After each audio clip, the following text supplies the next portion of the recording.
Exposure to blasts and explosions is common throughout military careers. Blast exposure is relatively a unique experience for service members. The severity of these exposures and the resulting consequences vary significantly, from multiple subconcussive exposures as a result of heavy weapons training to larger exposures from explosive munitions training, breaching, or missions, as well as incoming fire such as improvised explosive devices that may or may not result in a TBI. Evidence in humans is limited, especially analyses examining the influence of both blast exposure and mild. This is the Veritable Veteran Podcast, bringing truth and exposure to the struggles veterans and their families face post-military.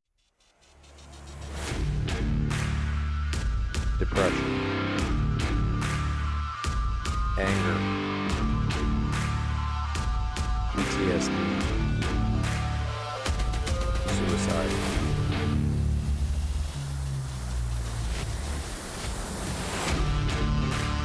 who am I?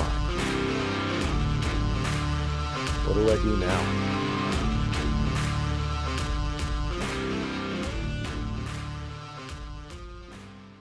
Hey guys, welcome back to the Veritable Veteran Podcast. I know it's been a little while since I've been on here just by myself, but I really wanted to cover some stuff regarding the recent studies showing blast exposure and its effect on veterans' brains.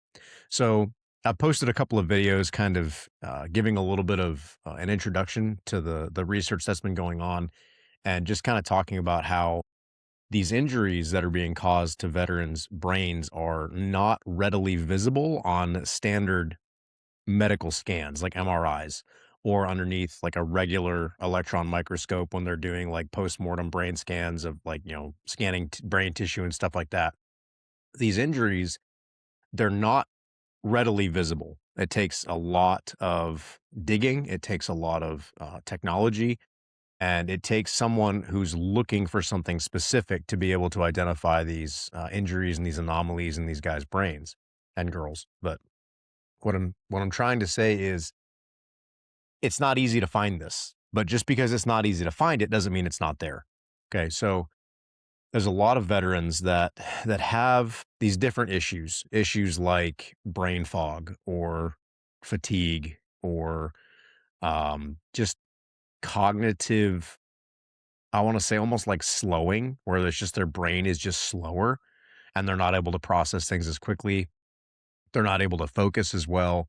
And they don't have a TBI diagnosed and they don't have like a PTSD diagnosis or something that can explain this. And it's really, really frustrating to these guys and girls that have these because they're basically told there's nothing wrong with you.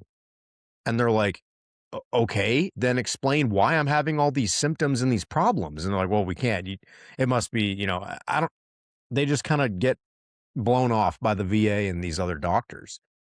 And to be fair to the doctors in the VA, these injuries are not readily visible on regular medical imaging scans.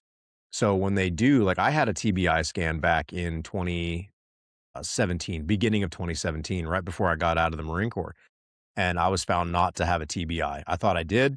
Apparently, according to their scans that they did, I did not have a TBI. They did an eye test, and then they did a brain scan. That was a really crazy time for me, so I can't remember everything that they did. I don't remember what scan they did. I know it was not an MRI. I had an MRI done on my back, but it was not done on my head. So I know it wasn't an MRI. I don't think it was a CT scan. Maybe it was a CT scan. Can't remember. I just know I had a test done, was found not to have a TBI. And I'm not saying that I have any of this blast exposure injury or anything like that. What I'm saying is a lot of the symptoms that I have dealt with could be explained by this exposure to blasts because I was exposed to a lot of blast. Both in training and on deployment. And I'm going to get into that because actually I'll just get into it now because the blasts, whenever you're reading these studies, it's like, well, this veteran was exposed to explosions, IEDs and like breachers where they're constantly loading up these demolition charges and they're setting them off. Guys, we have to realize something. Every single time you fire a gun of any caliber, there is an explosion happening inside the chamber of that gun, propelling the projectile down the barrel and out towards the target. Okay. Depending on the caliber of the gun, the weapon that you're being used, that you're firing, that will determine the size, the level of the explosion, right? These are very small explosions generally. Now, when you start getting into like heavy machine guns, you start, getting into, 50 cals and Mark 19s, and then you've got like the Sasser sniper rifles, things like that. Those are larger caliber weapons that have a significant blast involved. What I'm saying is these are not concussive blasts. These are not going to cause a concussion. These are not going to cause like a, bam, like to your brain, right? But it's just repetitive, and it just all the time. And especially if you're shooting machine guns or you're on the rifle range, and I mean, you're just bang, bang, bang, bang, bang. And you go every year to the rifle range. And then if you're in training, if you're an infantryman or you have a combat arms MOS, you're constantly training. If you're an artilleryman, good Lord, artillerymen they're exposed to the big blast all the time, just from firing the cannons. Okay.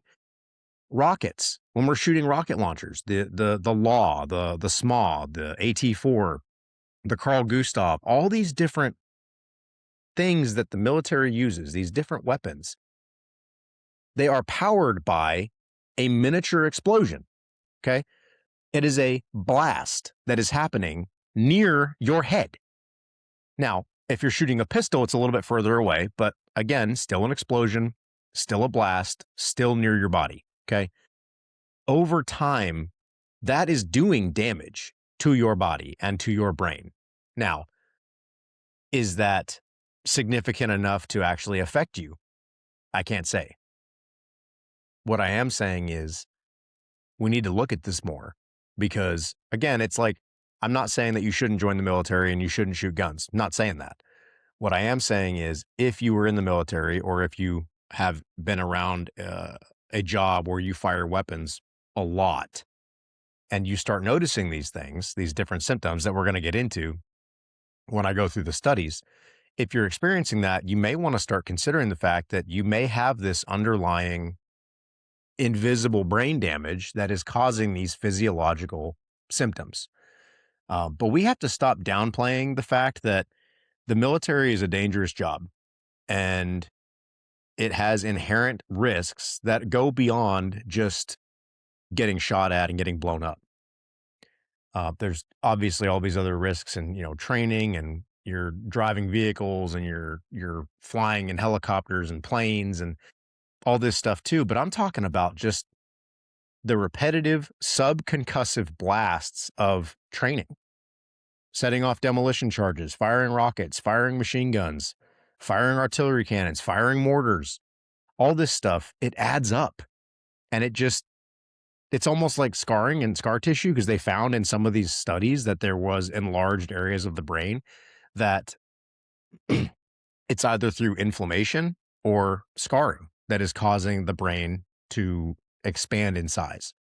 So we got to start looking at that. And we can't discount the fact that everything that you shoot is powered by a small explosion. And that explosion is generally happening near you because you have to be able to operate the weapon, right? So that being said, we got to think about that. We can't just discount it because, well, it wasn't an IED or it wasn't, a demolition charge. Like, okay, that's fine. But dude was a machine gunner and he shot machine guns for 6, 8, 10, 12 years. And, you got guys that are on the rocket range, like the instructors at SOI. They're up there on the range and we're shooting rockets, right? I did this, we were shooting the Law and the AT-4. You're standing there and then it's just boom. All right, next student, come up. Boom, next student, come up. Boom. Now, granted, most of the time we weren't shooting live rockets. We were shooting training rounds, or we shot some live rockets and then we moved on to other stuff.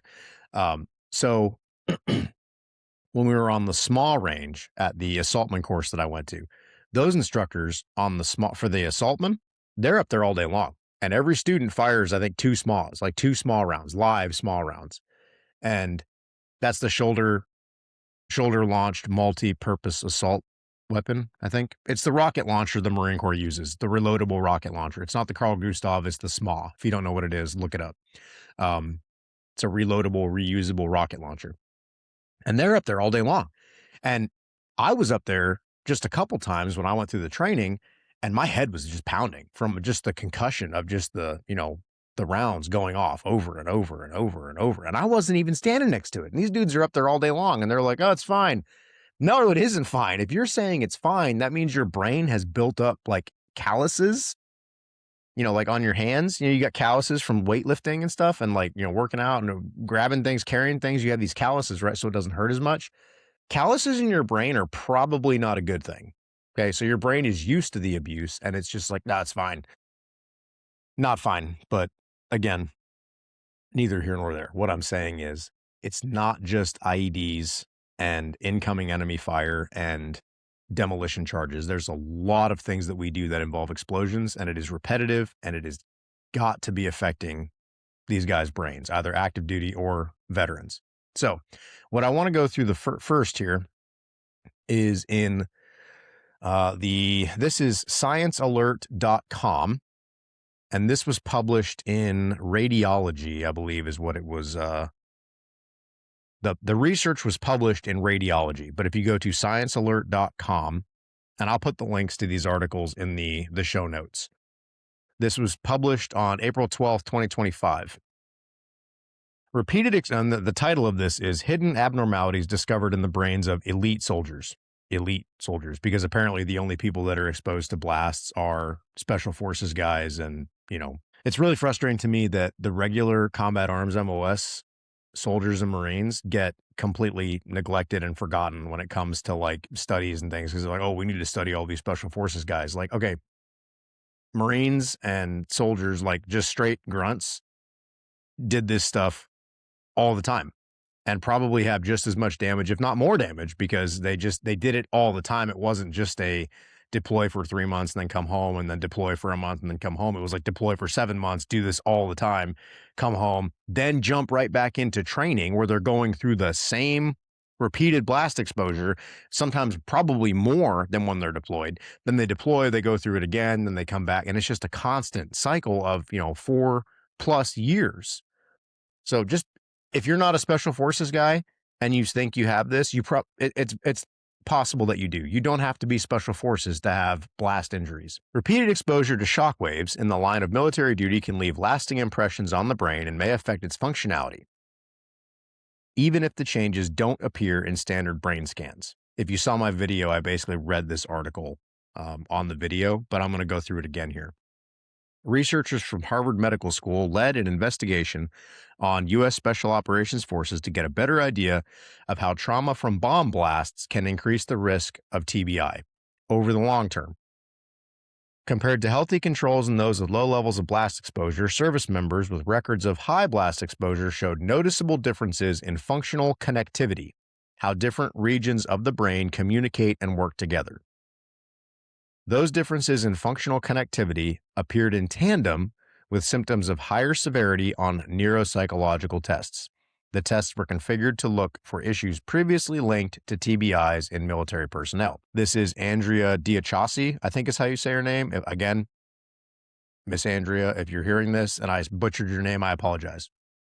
We found that service members with more blast exposure had more severe symptoms, including memory problems, emotional difficulties, signs of post-traumatic stress disorder, and that their brains showed weaker connectivity in key areas. The VA, of late, has used PTSD as a blanket diagnosis for a litany of things. Moral injury, PTSD symptoms, obviously they could, would be diagnosed as PTSD, but also these invisible wounds, if they show signs that are similar to PTSD, they're just going to say it's PTSD. Because there's not a lot of research to back up anything else. Because if you don't have a TBI, they're not going to diagnose you with TBI, right? They're not going to give you that diagnosis, and then they're not going to associate these symptoms with that. They're more likely to associate it with PTSD. But if the person is saying, no, I don't have the psychological issues that come with PTSD, and I don't have I don't meet the requirements, then they're not going to get a PTSD diagnosis. And then it's just in limbo. Like, well, what's wrong with me? Could be this. Okay. Because again, it falls short of the threshold of a TBI, but it's just repeated over and over and over and over. It's like, okay, like if you get hit in the head with a baseball bat once really hard, like that's probably going to cause some serious damage, right? Okay. But what if you get hit with a baseball bat in the head 87 times at a lower level, right? Like not very hard, but it's like, and it's just constantly hitting you on the one side of your head, the side you fire the weapon on, the side you fire the rockets on, the side you duck away from the explosion on. Okay. And it's just constantly hitting you. That's probably going to cause some damage too. And they're starting to discover that it is. In short, repeated trauma seems to weaken the brain's internal communication. The study looked at 212 service members, both active and retired, who had a history of repetitive blast exposure. They were put through a range of brain imaging scans and psychological evaluations tailored to assess the health of veterans.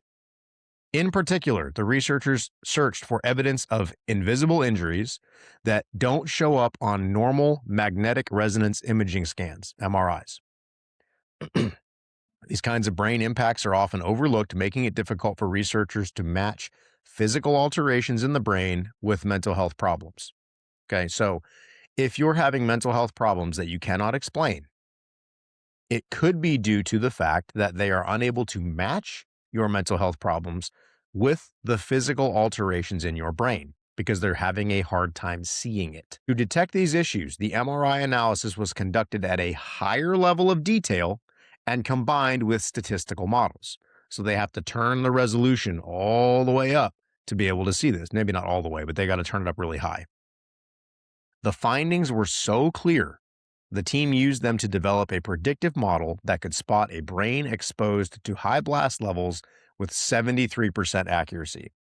That's really, really accurate because now they're not saying, well, it could be this. They're saying, no, if it meets these things, that this predictive model, you have a 73% chance of having been exposed to high levels of blast. Okay.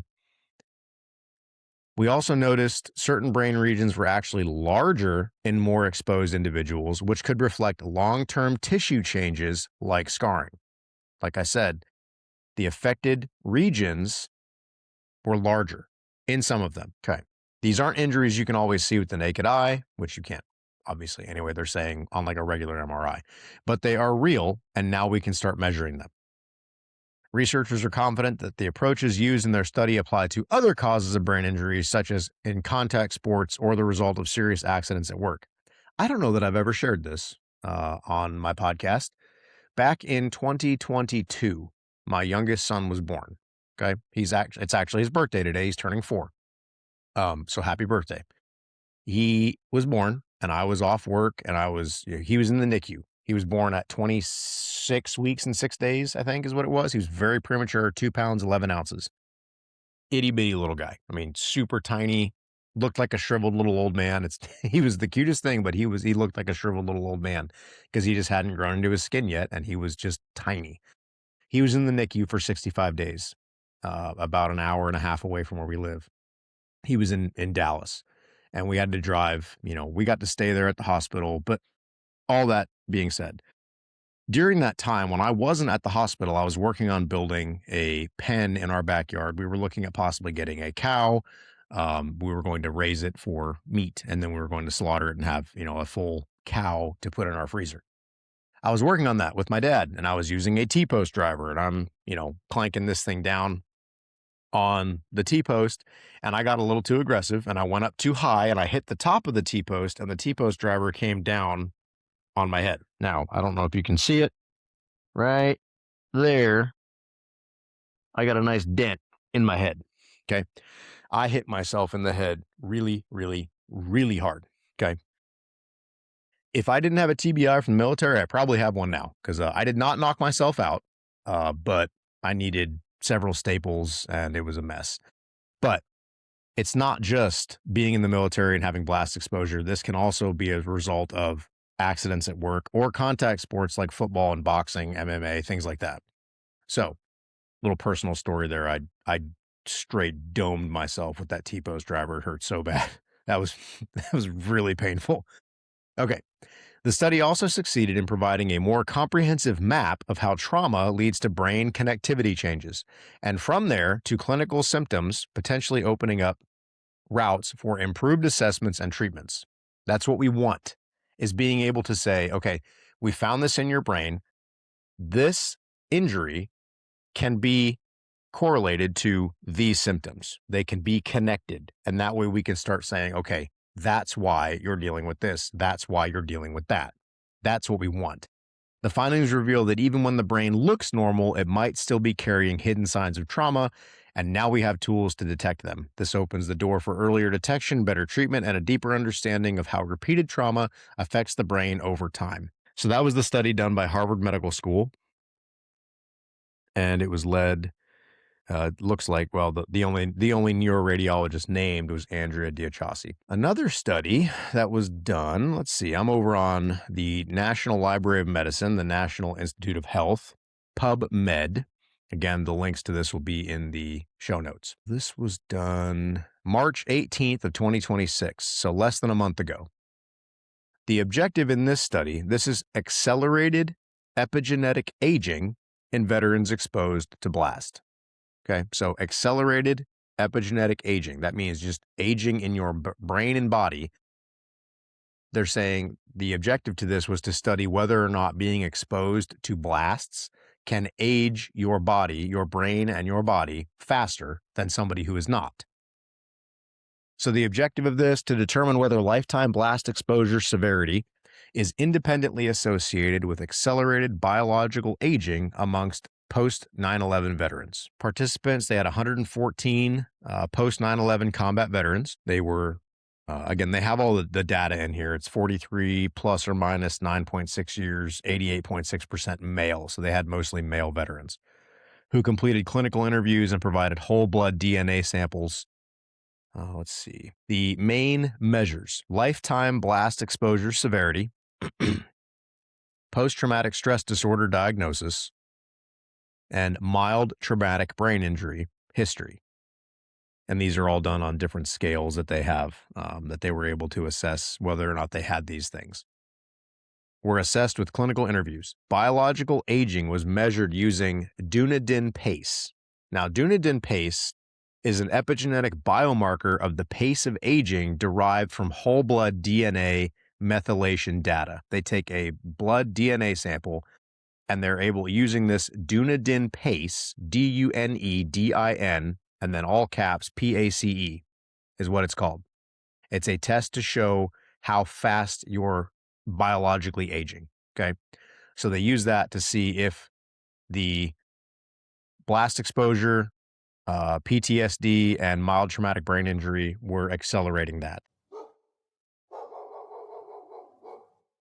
Bandit, quiet down. Grief, dog. Nobody tuned in to listen to you. I mean, they probably like you better than me anyway, but geez. So I don't know about you guys. I really love dogs. My dogs are their friends, their pets.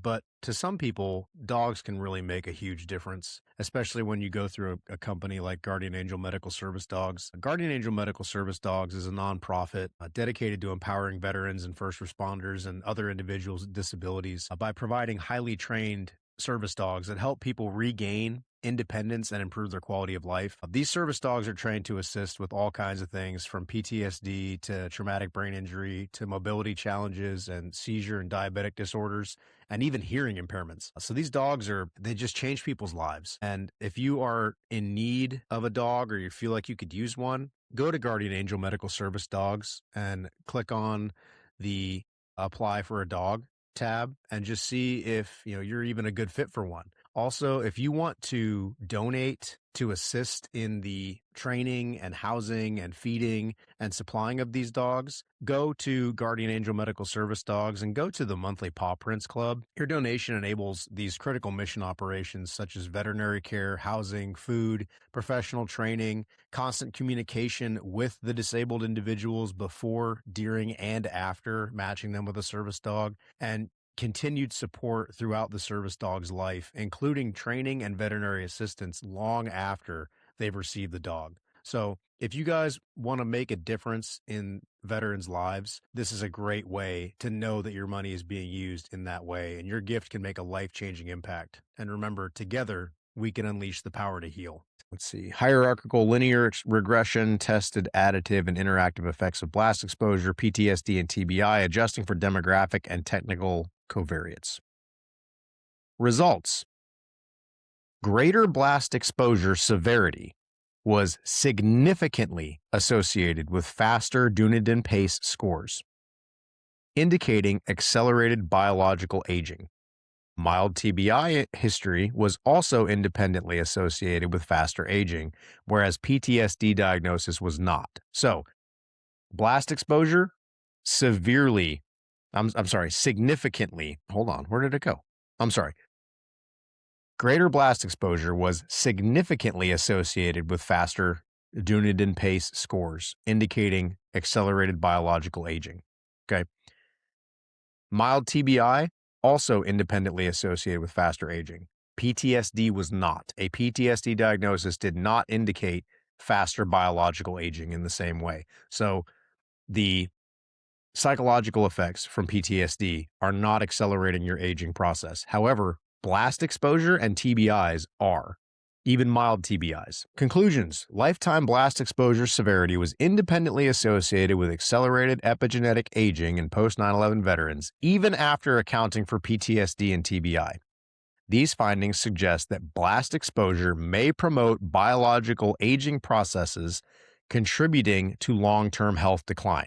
Accelerated biological aging may represent a pathway linking blast exposure to increased vulnerability for age-related disease and could inform early identification of at-risk veterans through biomarkers such as Dunedin pace.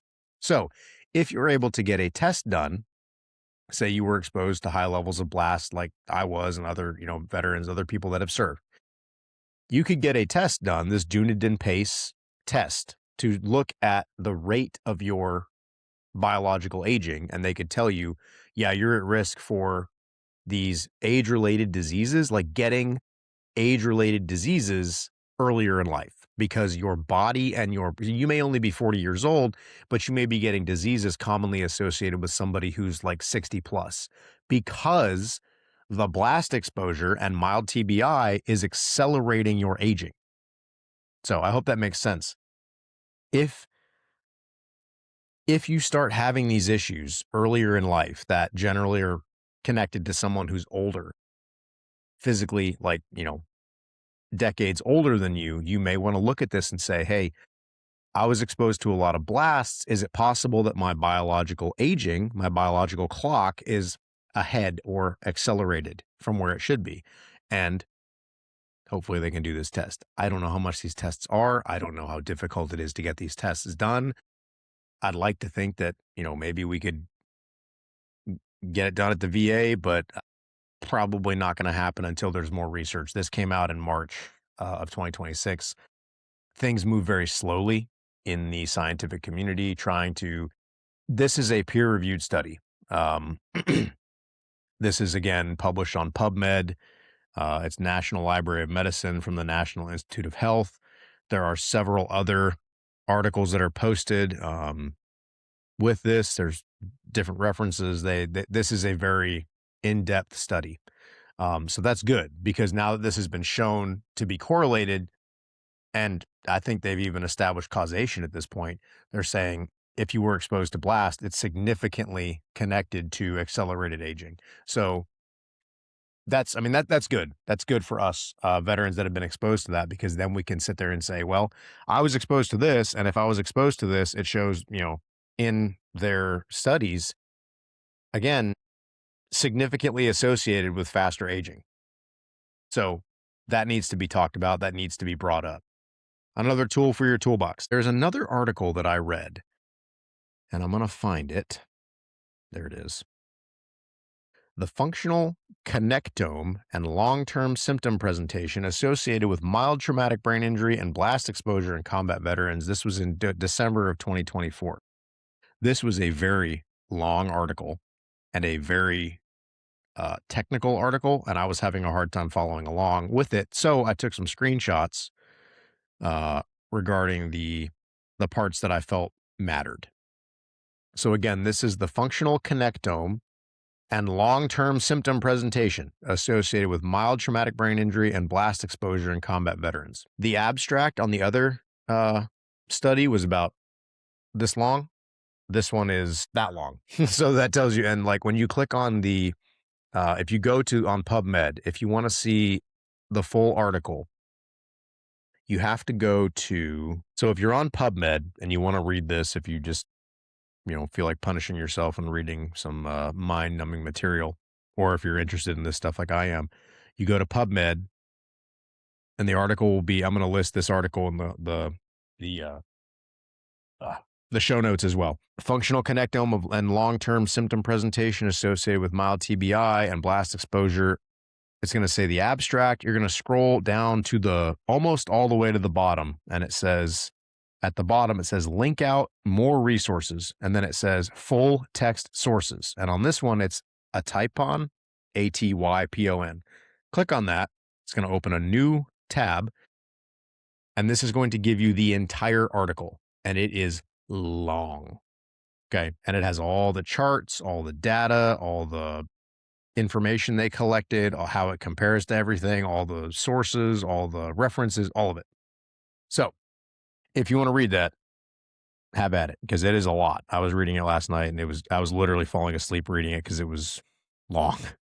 Okay. So here, identification of this pathway. This is again, more information regarding they call it the connectome.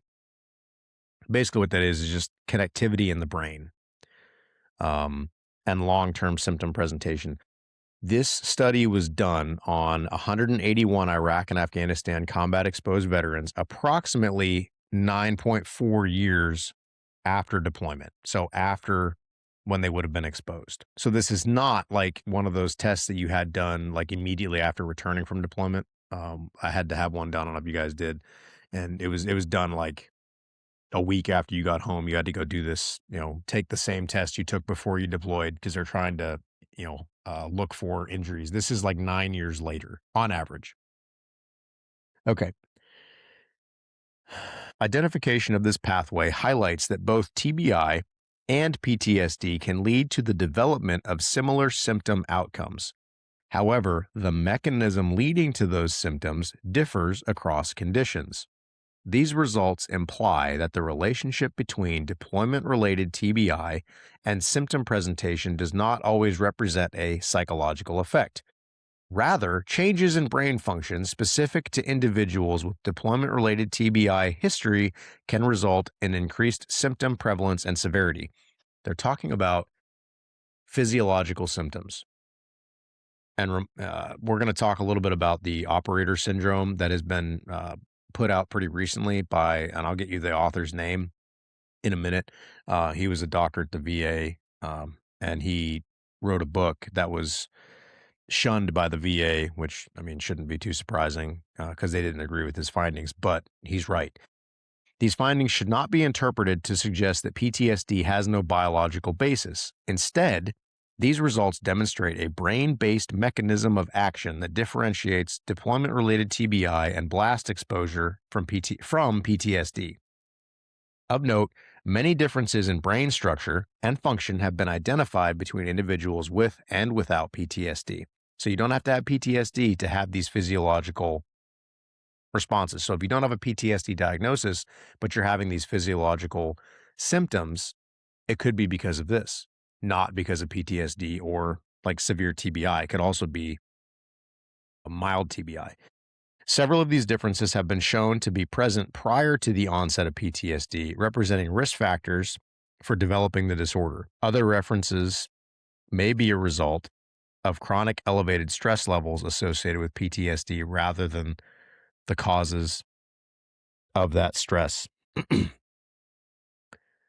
And again, that's going to get into a little bit of the operator syndrome that we're going to talk about in a minute. Okay.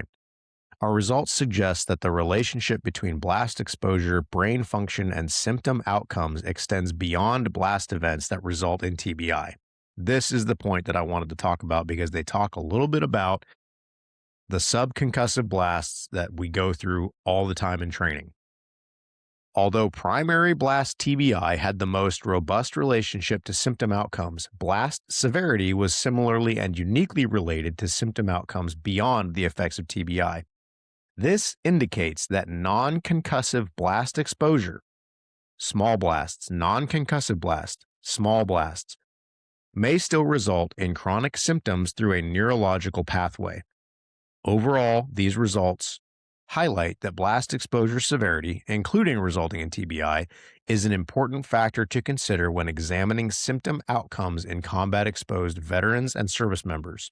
Further, they highlight a key role of the functional connectome of the brain in understanding who will experience ongoing symptoms following deployment related TBI and blast exposure. In combination with prior findings, the current results suggest that the effect of deployment-related TBI on long-term symptom outcomes is heavily influenced by the role of blast as a mechanism of injury. There's a lot of information coming out.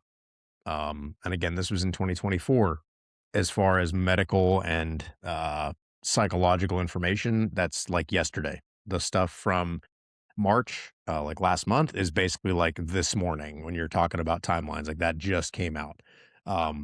Very recently. They're starting to find a lot of information and evidence pointing to these blasts, both serious, like TBI causing, and subconcussive, non TBI causing blasts, causing lasting damage to the brain. And it's something we have to know about because, again, how many veterans do you know, or that I know several, but how many do you know that sit there and they're like, I just don't know what's wrong with me and I can't figure it out? Well, do you have a TBI? No. Do you have PTSD? No. And I feel off. I feel emotionally distant. I feel my fuse is super short. I'm always irritable. Guys, this could be what we're looking for. And it's not going to solve the problem for everybody. It's not knowing this isn't going to solve the problem, but it can start to explain why. You have so many guys sitting there going, I don't know what's wrong with me. I don't understand. Maybe this can help them understand. And I hope it does because, man, and even myself, because I don't have a TBI. I have a PTSD diagnosis, but I don't have a TBI. And when they told me I didn't have a TBI, it was very frustrating because it didn't. I was like, I feel like I have to have a TBI because of the symptoms I was having. And nope, no TBI. And I'm like, it was just disheartening. It's like it's not that I want to have a TBI, but that would help explain what I was feeling, right? And the symptoms I was having. Again, this could help a lot of people. This information can help a lot of people start to understand why they feel the way they do. Because again, a lot of the symptoms, memory problems, emotional difficulties, and signs of PTSD. The symptoms of PTSD are very similar to those of moral injury as well. You may not even have PTSD. You may be dealing with moral injury. The symptoms, just because they say the signs, the symptoms doesn't mean you have PTSD. It just means they're similar to someone who has PTSD. In addition to deployment TBI, exposure to blasts and explosions is common throughout military careers. With few exceptions, avalanches and construction crews, blast exposure is relatively a unique experience for service members. The severity of these exposures and the resulting consequences vary significantly, from multiple subconcussive exposures as a result of heavy weapons training to larger exposures from explosive munitions training, breaching, or missions, as well as incoming fire such as improvised explosive devices that may or may not result in a TBI. Although current preclinical evidence supports the effect of blast overpressure on brain function and structure, evidence in humans is limited, especially analyses examining the influence of both blast exposure and mild TBI. Available evidence from human studies, primarily in military breachers, is supportive of alterations to brain function as a result of exposure to low-level blasts. Like mild TBI and blast exposure, PTSD is a highly relevant condition to the service member and veteran population. Chronic symptoms attributed to TBI or PTSD often overlap. Considering the frequent co-occurrence of both conditions, it is often difficult to attribute the etiology of symptom complaints based solely on the clinical presentation. Differences in brain structure and function between individuals with and without PTSD have been identified. However, these differences are hypothesized to be either premorbid or a result of chronic stress due to symptoms of the condition. In contrast, mild TBI is believed to create alterations to the brain structure and function that produce associated symptoms, particularly during the acute stage, less than 3 months post injury. Work in the acute stage of mild TBI has demonstrated direct relationships between alterations to brain structure and function with symptom presentation, as well as resolution of symptoms as those alterations resolve. However, similar work is sparse in the chronic or long term stage of injury. Together, this evidence suggests that TBI and PTSD likely affect symptom presentation through different pathways. PTSD is hypothesized to act through a psychological pathway, altering existing processes such as conditioned learning, attributions, memories, and physiological arousal. In contrast, TBI is hypothesized to act through a neurological pathway, causing direct changes to the structure or function of the brain that disrupt or impair emotional, cognitive, and physiological processes. The possibility remains that symptom overlap across the conditions is the result of impairments to common processes resulting from these two pathways. One of the biggest things they talk about in here is cognitive decline, or just like brain fog, and just not being able to process things, and just kind of feeling like I just feel like everything's just clouded and blurry and foggy and just kind of like, ugh, I'm not able to focus on things. That's not necessarily a symptom of PTSD. And you may not have a TBI diagnosed. It could be as a result of multiple exposure to multiple subconcussive blasts.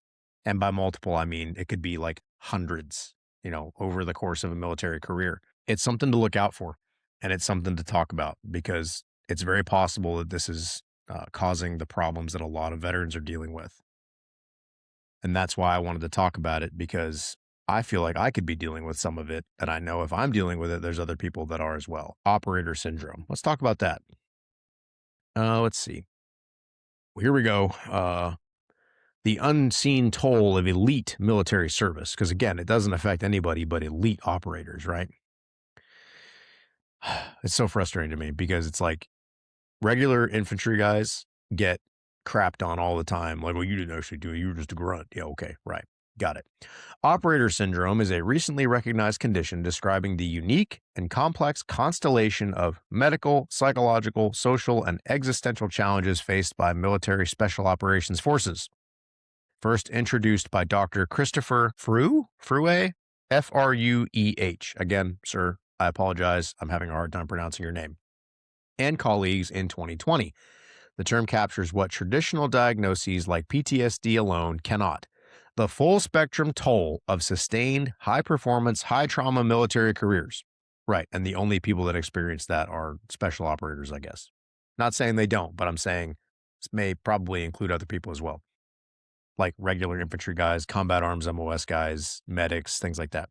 While PTSD has long been used as a catch-all for post-combat distress, it does not fully reflect the embodied and systemic cost of elite military service, or just, combat arms military service.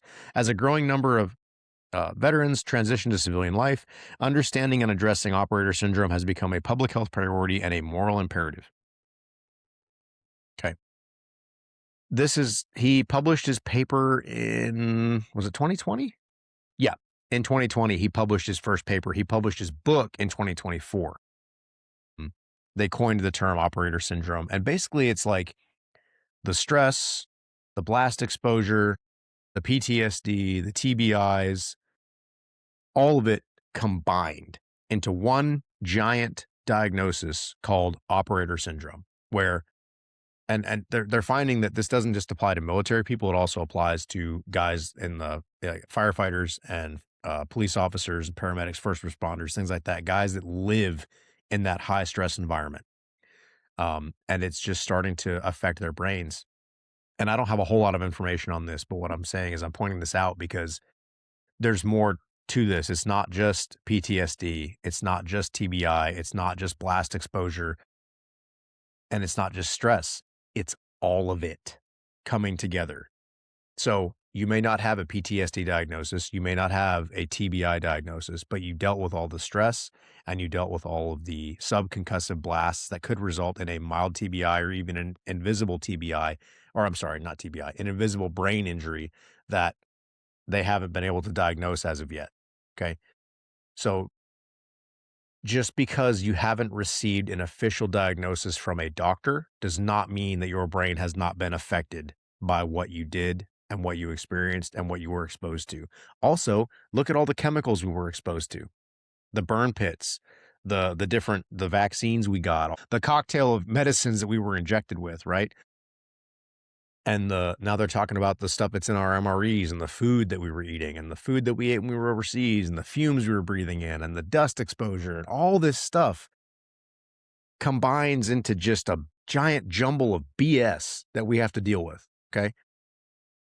It's not an excuse to be a victim, and it's not an excuse to walk around with your hand out saying, gimme, gimme, gimme, because I'm pity poor me. I'm just a poor veteran.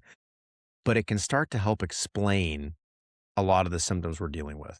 So I ordered the book Operator Syndrome. I'm going to be reading it, doing some research on it. I need to look more into Dr. Christopher Frue. Again, apologize, butchering his name. But I really want to put this information out there for you guys as well, because I think it's going to be helpful to a lot of guys to kind of explain some of the stuff going on in their heads. Um, but I hope this information helps you guys. It's helped me because I was not a breacher, but I did go to the assaultman course and we did breaching. I did breaching at squad leaders course. I did breaching at infantry unit leaders course. I did breaching when I was on the police force. I was an assaultman, so we did rocket training. I shot rockets in country. I shot rockets in training, shot machine guns. There was multiple explosions that I was, exposed to when I was deployed. I didn't necessarily get rocked, by the explosions because I wasn't that close, but I was still close enough that I felt it. And it was like, ow, that was really loud. And now my head hurts. Right. So I don't have a diagnosed TBI. I didn't get knocked unconscious like some of my buddies did. Um, so it's helping me kind of understand that maybe a lot of the stuff that I did, was one of the, we were doing, demolition training at the assaultman course. We were doing breaching and we did I think it was a concrete charge or a fence charge, one of the two. And I was holding the blanket, which means I was the closest one to the blast. I'm holding this, blast blanket, this Kevlar blanket that helps protect you. That blast rocked, and pardon my language, that blast rocked my shit. I was like, it blew up, and then you're supposed to throw the blanket out of the way, so you can make, movement to the breach site. It blew up, and I was like, and I threw the blanket and was like, ugh, ow. And I was just like, it skipped my CD. We'll say that. Um, so yeah, I have not been exposed as much as other people, but I have been exposed. And plus I hit myself in the head with a T-post driver. So my head is just, my brain's probably just got a dent in it too. I don't know. Um, Regardless, I hope this information helps you guys and helps you kind of understand that just because you don't have a PTSD or TBI diagnosis doesn't mean that you don't have some of these invisible brain injuries that are harder to detect. Um, so don't give up hope. And I'm not saying that like this should, you should feel great because, well, I could have a brain injury, that's awesome. Like, no, it's not. It's not cool. It's not good. It sucks. Uh, but it could help kind of explain what's going on. So I hope that helps. And I hope this information helps you guys. If you guys like the shirt that I'm wearing, I like this shirt a lot. It's a nice, it's like a cross between olive drab and desert tan, like the desert coyote tan. And it's got my flag on there, right? The Veritable Veteran. You can get this shirt at theveritible.veteran.com. Go to the shop and you can get yourself one. I love this shirt. My wife ordered it for me the other day. My wife designed it. I helped her with a little bit of it, but she did most of the work on it. You can get it on there. It's available. Um, but wanted to throw that out there. I love you guys. I'm blown away by the amount of support I've received recently. The way that my social media has grown has just been amazing. And I'm really thankful for that. And I love you guys. And I hope that this information helps you. And if you want to be on the show, go to the website, go to the podcast link and fill out the guest form, and then we'll get you on the show. Also, please share the show. and share this so we can get this information out to more people. That way they can hear this and they can be encouraged as well. So again, share the show. If you have a friend or family member that could benefit from it, share it with them. That's the best way that we can help this grow and reach more people, is just by sharing it. So I love you guys. I'll see you next week. Hey guys, quick reminder, if you enjoyed the episode today, don't forget to like and subscribe. Also, go to whatever platform you listen to these podcasts on and leave a review. That's the best way to help us out. It gets a lot more traffic to us. So again, if you liked it, like, subscribe, and leave a review. All right. Love you guys.